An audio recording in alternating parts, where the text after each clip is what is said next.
So it's been a while since I have done one of these, so I'm a little bit out of practice, but there's a reason for that. I'm just a bit busy.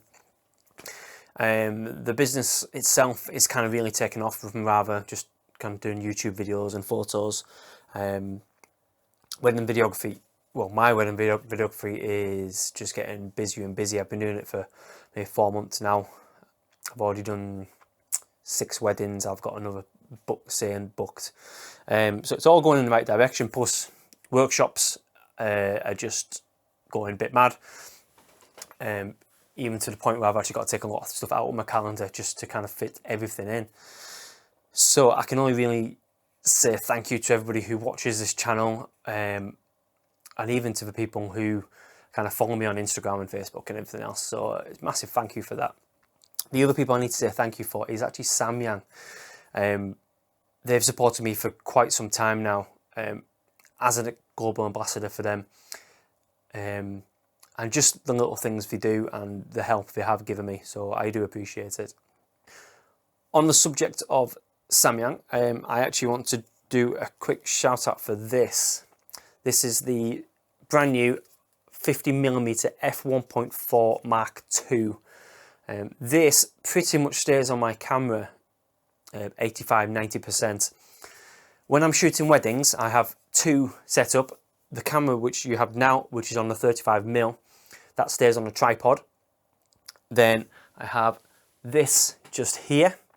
This is my A7 III, that's normally in a cage or on a gimbal, with the 50mm f1.4, or which is on it now, which is actually the 85mm f1.4. I have both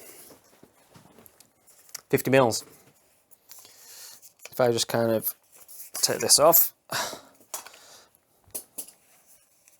compare the two. Size wise, there's not much difference. Weight wise, the new one is a lot lighter. Slightly bigger thread on it as well. This is 72 compared to this is, which is 67. I want to say 67. Yeah, 67.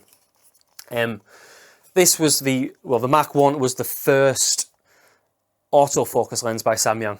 It does a good job. I think it's fairly sharp. Autofocus isn't great. It's not particularly fast, and it does hunt quite a bit. But again, for the first autofocus lens you're going to produce, it does a pretty good job. However, this thing is fast. It's very, very fast to focus. There's hardly any noise for me in terms of video. The focus ring itself becomes the aperture ring at first, and then you can actually change it. There's a little bit of button on the side if you want to do it into manual focus as well, and the customer switch on the side. So if you want to change it from aperture to focus as well, and that becomes a focus hold, which is quite nice.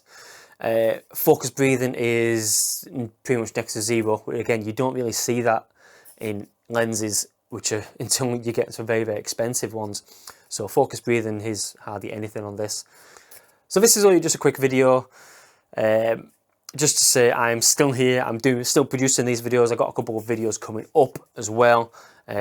One with another kind of collaboration with a company, which I'm very, very excited about. But yeah, just to say, if you're looking at a 50mm nifty 50 and you want something fast, this is brilliant. This is fantastic. I cannot recommend it even more. I know I'm probably a little bit biased, but this is brilliant. What f1.4 lets in loads of light. It's light, relatively small, and just does the job. I'll put a couple of images up you may have seen already. So anyway, until next time, whenever that may be, fingers crossed it's not too long. Cheers, guys.